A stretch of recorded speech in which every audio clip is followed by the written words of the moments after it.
Assalamualaikum warahmatullahi wabarakatuh. Perkenalkan, nama saya Iis Kustiawati.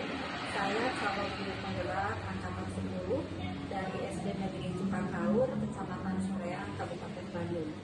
Kali ini saya akan melakukan praktik rangkaian supervisi akademik dalam pembelajaran dengan menggunakan paradigma peer coaching.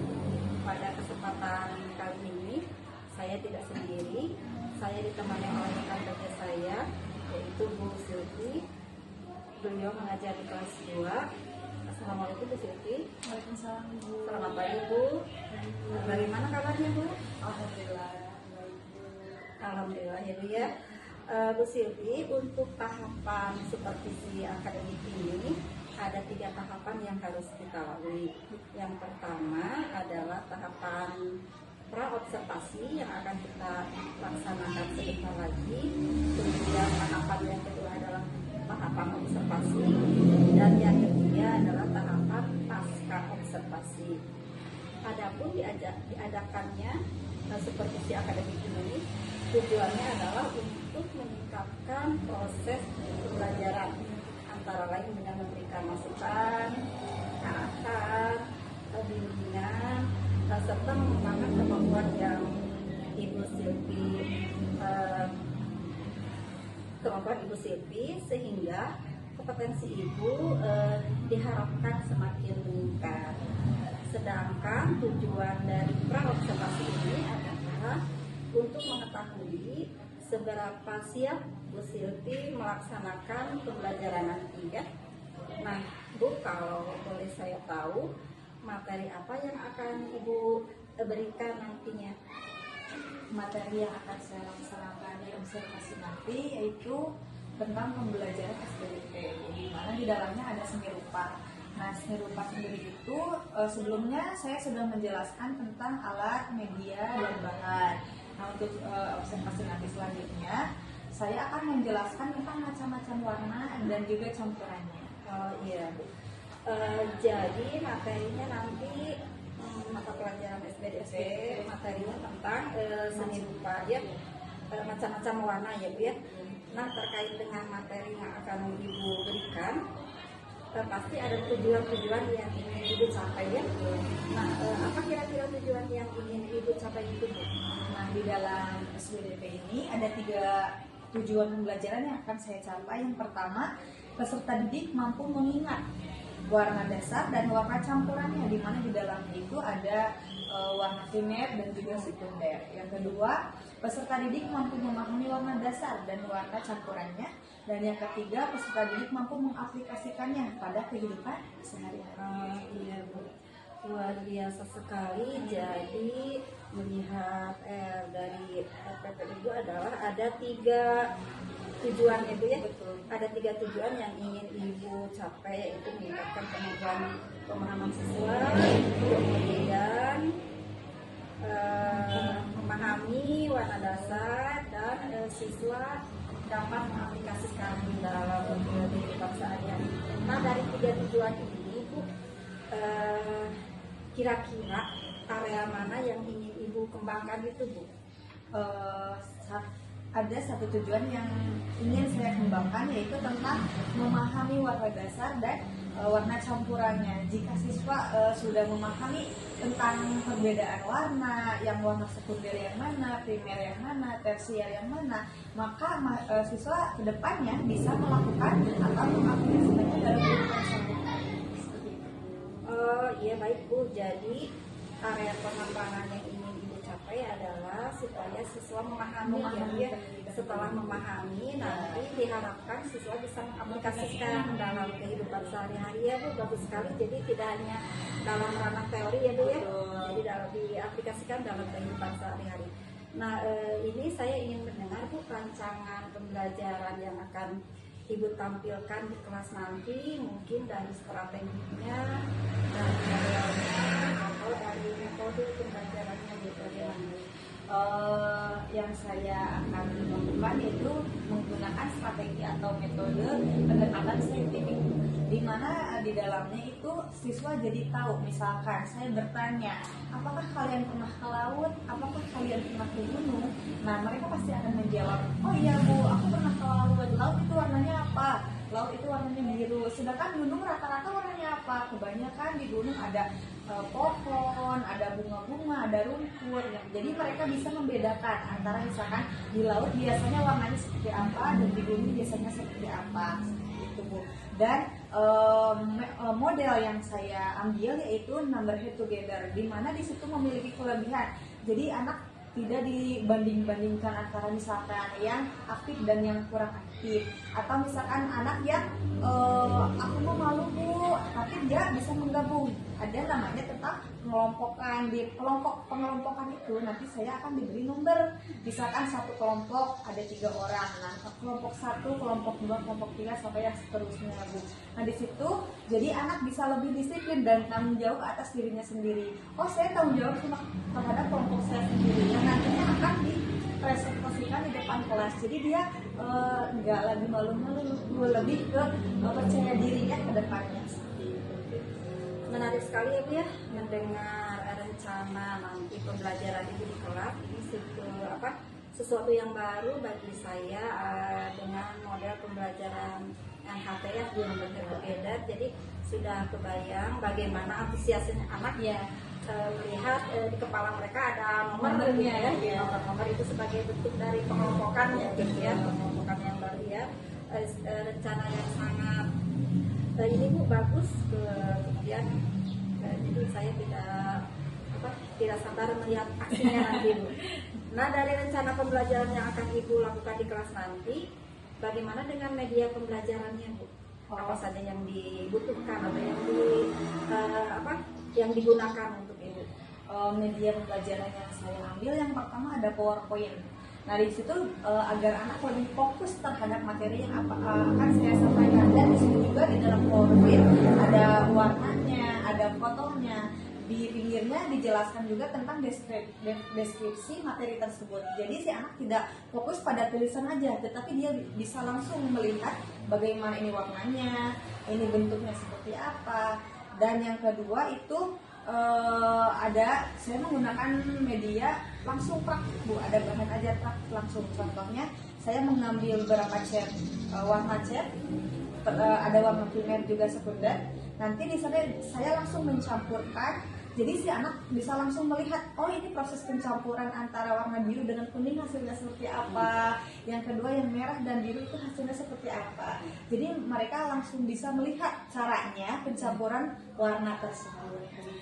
Wah hebat sekali dari pembelajaran yang Ibu Silvi kemukakan tadi, kemudian media pembelajaran yang Ibu gunakan, di mana di sana Ibu menggunakan PowerPoint, kemudian Ibu juga melaksanakan praktek langsung ya pencampuran warna dasar. Jadi siswa betul-betul bukan hanya teori ya, tetapi tahu secara nyatanya aplikasinya dalam kehidupan sehari-hari mereka bagaimana. Nah Bu, kira-kira kapan Ibu akan melakukan kegiatan pembelajaran ini?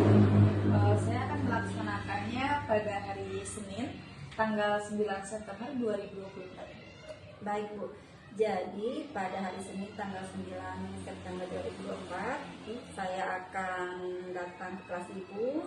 Saya akan melakukan supervisi akademik ini, kemudian saya berusaha mencatat apa yang Ibu lakukan selama pembelajaran di kelas. Oh ya Bu, setelah nanti observasi ada tahapan ketiga yang harus kita lalui ya, yaitu pasca observasi, di mana nanti kita akan mengobrol lagi tentang selama proses pembelajaran yang Ibu lakukan. Tetapi pada saat nanti tahap pasca observasi, saya tidak sendiri, saya didampingi oleh pendamping terakhir saya. Nanti ada Ibu Imelda yang akan bersama ini. Nah sebelum saya menutup obrolan ini, barangkali ada manfaat yang Ibu ambil dari obrolan ini apa saja nih? Manfaat yang dapat saya ambil itu salah satunya saya lebih termotivasi Bu. Jadi nanti ketika pelaksanaannya saya bisa lebih terpercaya diri juga, biar nggak gimana ya Bu cara menyampaikan terhadap anak, gimana caranya biar tidak monoton, dan saya lebih termotivasi karena didampingi ibu langsung, dan juga nanti setelah pelaksanaannya ada masak ya, nah itu langsung jadi sama Ibu Imelda begitu Bu. Siap, Katu Nuhun Ibu. Baik, terima kasih banyak Ya. Bu Silvi atas waktunya. Terima kasih sudah bersedia berbincang di kesempatan kali ini, dan insya Allah kita bertemu di observasi nanti ya Bu ya. Ya, demikian percakapan praobservasi yang kami lakukan. Terima kasih atas segala perhatian dan mohon maaf apabila ada kekurangan. Wassalamualaikum warahmatullahi wabarakatuh.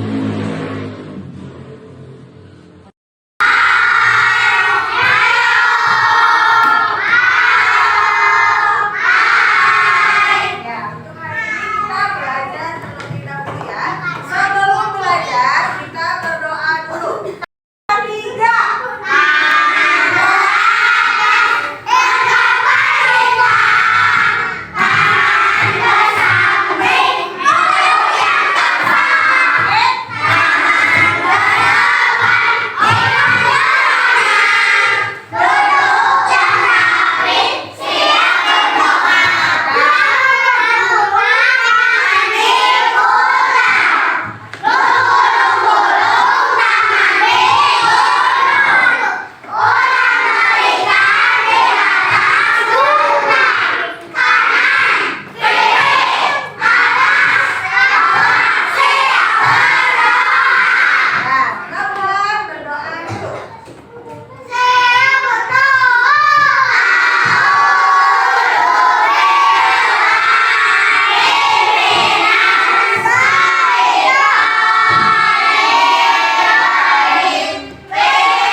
1, 2, 3. Tepuk tangan.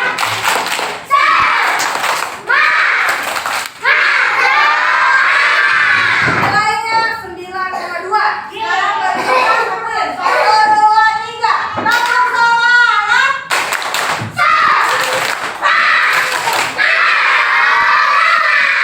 Nilainya sama 92. Kita gabung biar nilainya 100 ya.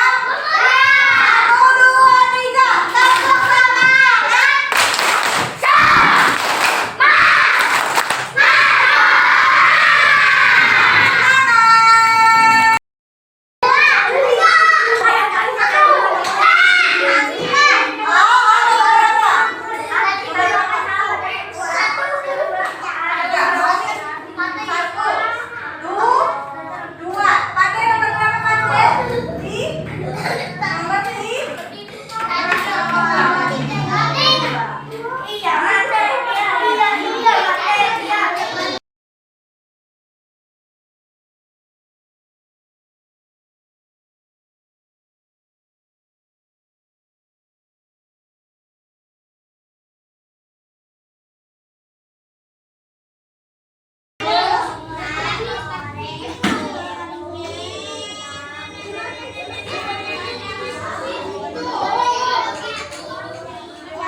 Di situ hijau gambarnya apa nih? Hijau. Rumput. Terus kalau rambut warna apa? Kalau rambut hitam. Terus kalau orang gambarnya apa nih? Jarum. Terus apa lagi? Anggur warna apa? Warna ungu. Nah, tepuk tangan. Ke samping, burung yang terbang. Tangan ke depan. Duduk yang rapi.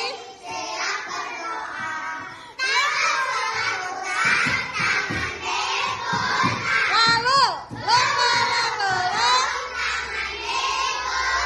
Lalu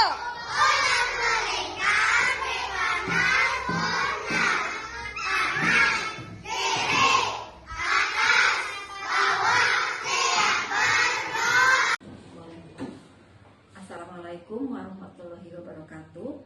Bertemu lagi dengan saya Iis Kustiawati, calon guru penggerak angkatan 10 dari SD Negeri Cukanghaur, Kecamatan Soreang, Kabupaten Bandung.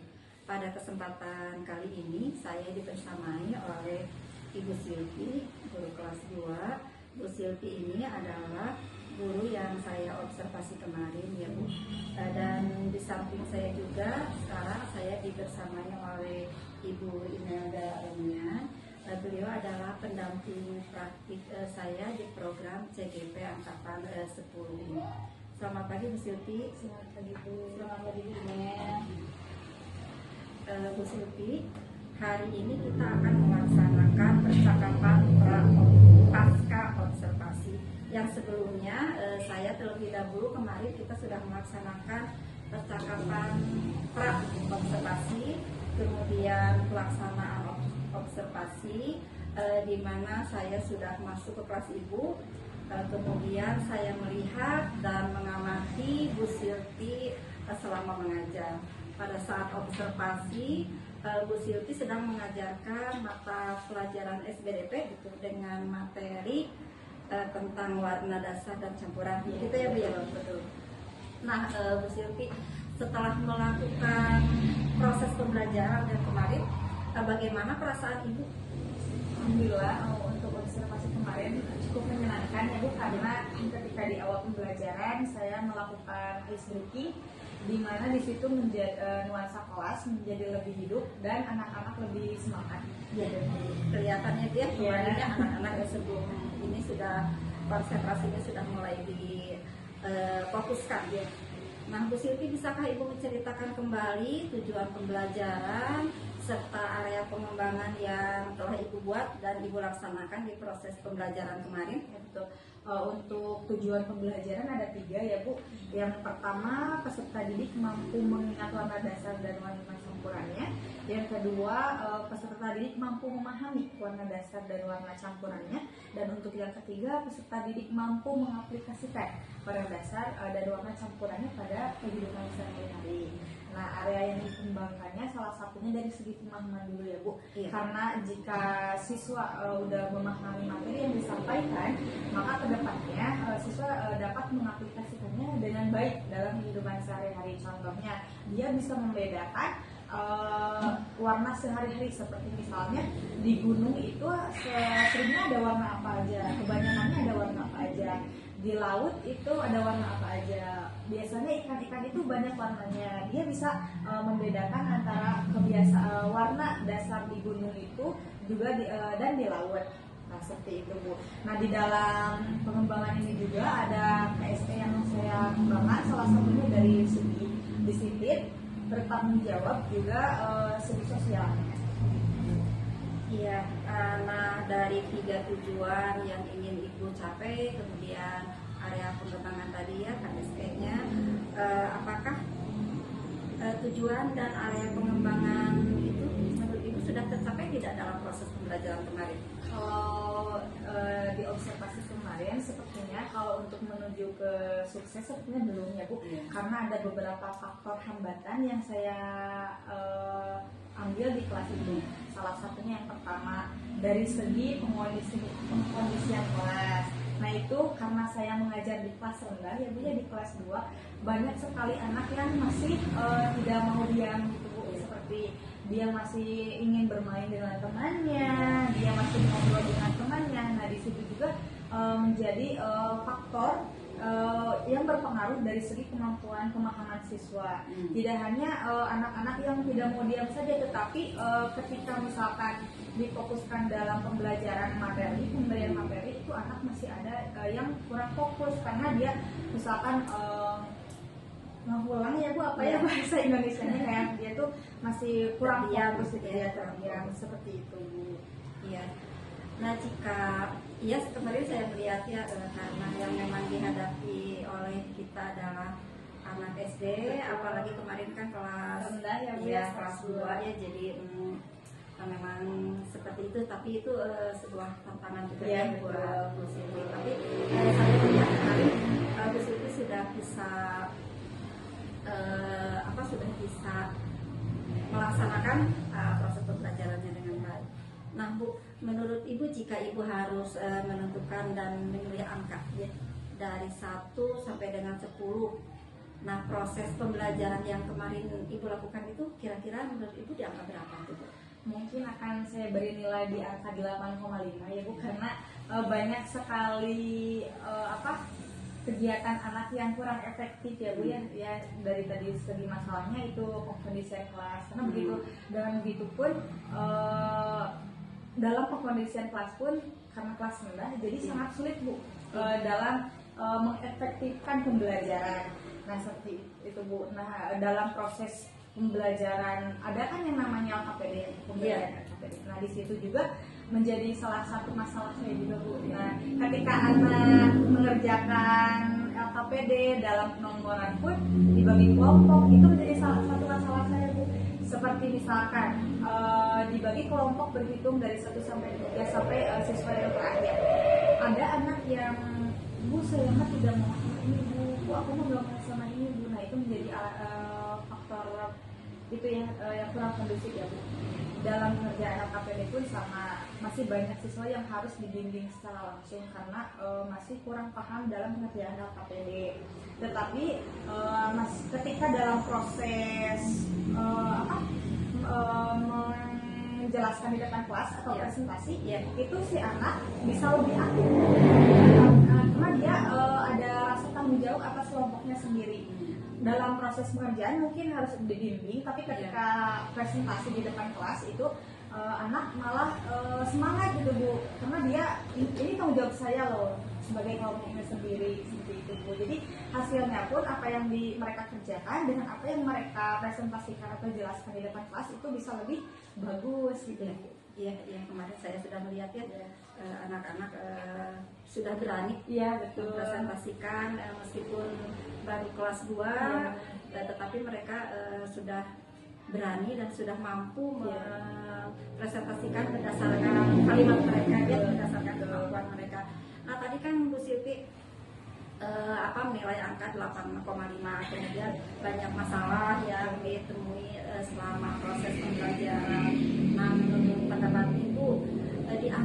sekian masalah yang perlu ditingkatkan itu apalagi Bu? Mungkin saya yang perlu ditingkatkan salah satunya yaitu dalam segi pengelolaan kelas ya Bu, karena dalam proses pengelolaan kelas itu membutuhkan waktu yang sangat lama, karena di kelas kita kan sangat sulit itu dalam pengelolaan kelas. Nah, itu juga menjadi salah satu alasan atau berpengaruh pada proses kemampuan pemahaman siswa. Pengelolaan kelas ya Bu ya. Ya, Nah, dari hal-hal yang perlu ditingkatkan tadi menurut Ibu ada pengelolaan kelas, ada yang pengerjaan KKPD dan yang lain-lainnya. Menurut Ibu Silvi, adakah strategi atau cara-cara yang ingin Ibu Silvi lakukan untuk meningkatkan atau memperbaiki hal-hal yang disebutkan oleh Ibu Silvi tadi? Yang perlu saya lakukan yaitu saya berkeliling dari meja ke meja. Misalkan kenapa ini ngobrol, diberitahu ya Bu ya, tidak bahwa kalau lagi belajar itu tidak boleh ngobrol, karena kan di dalam kelas ada kesepakatan kelas. Nah, saya tuh menggunakan kesepakatan kelas itu untuk menyelesaikan masalah.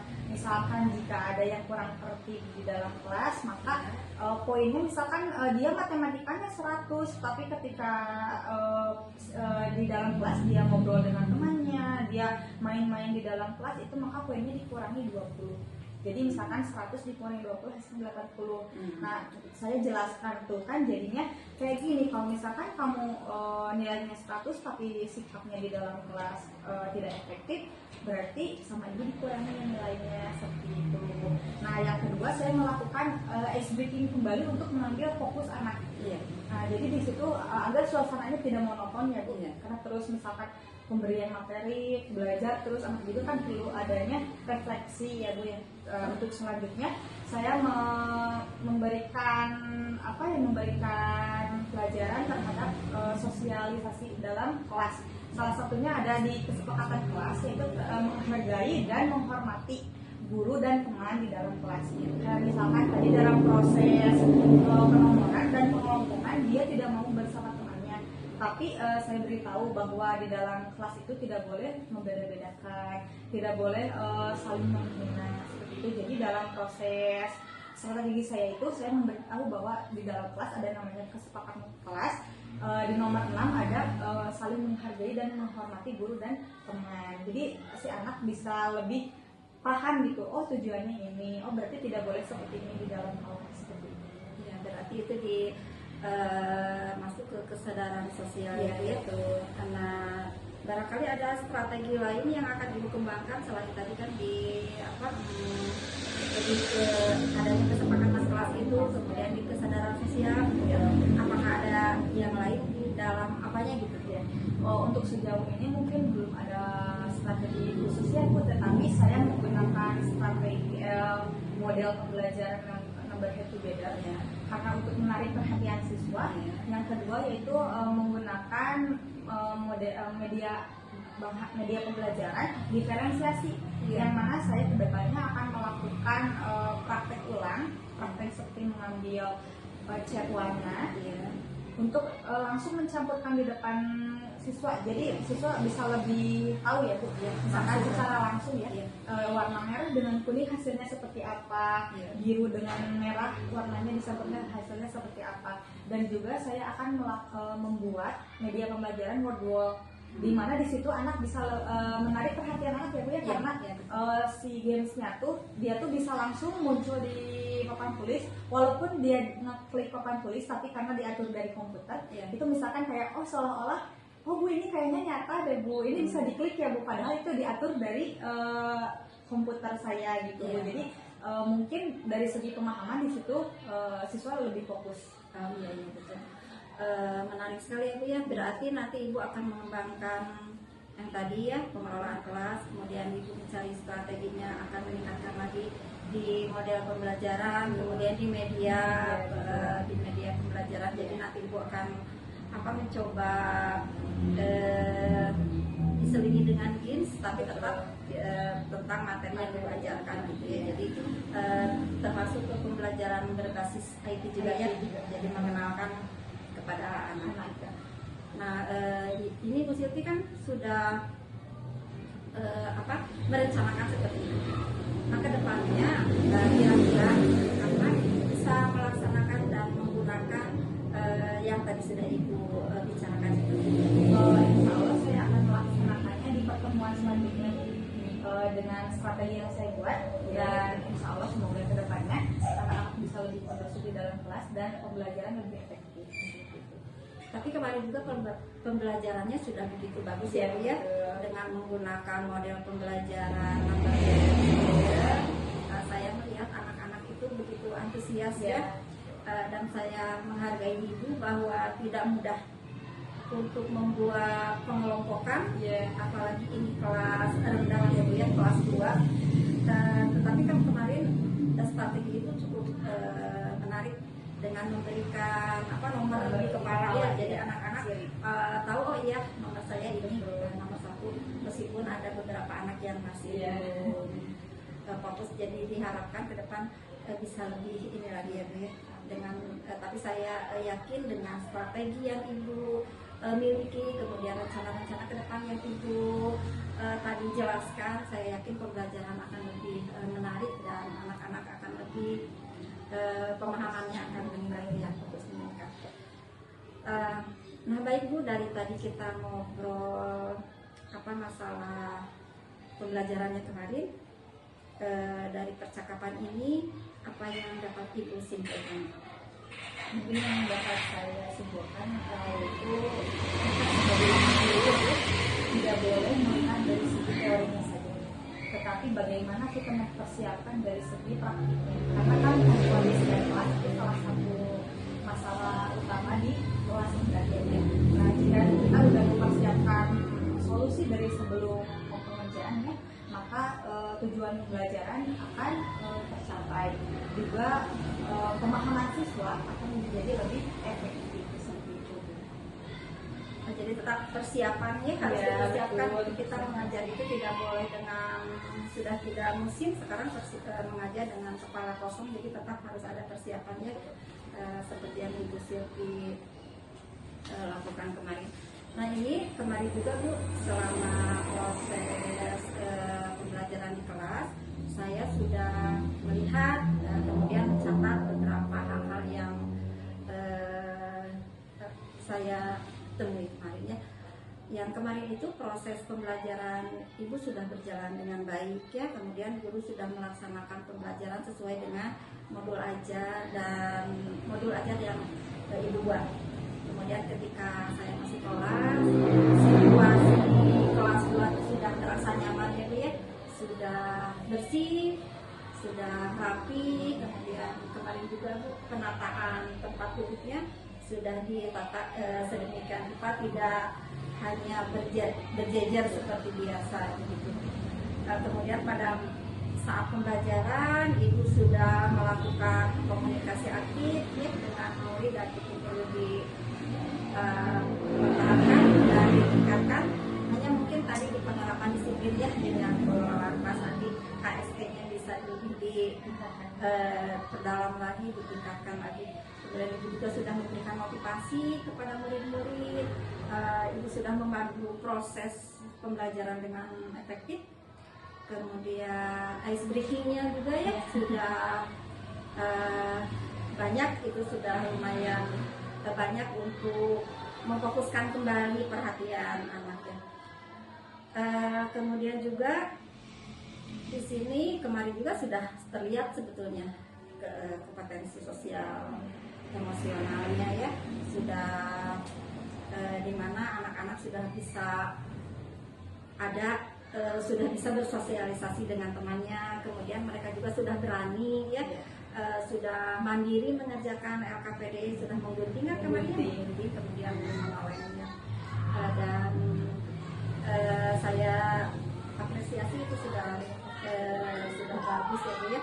Kemudian strategi pembelajarannya sudah tepat, Ibu sudah memberikan umpan balik kepada siswa, kemudian Ibu juga sudah memberikan asesmen. Jadi kesimpulan dari saya tentang observasi kemarin, pembelajaran yang kemarin sudah dijalankan oleh Ibu sudah berjalan dengan baik sesuai dengan perencanaan yang dibuat, dan kedepannya tetap dinanti lagi inovasi-inovasi. Iya. Nah itu percakapan, demikian percakapan pasca observasi kali ini. Terima kasih atas waktunya, terima kasih Bu Silvi. Mohon maaf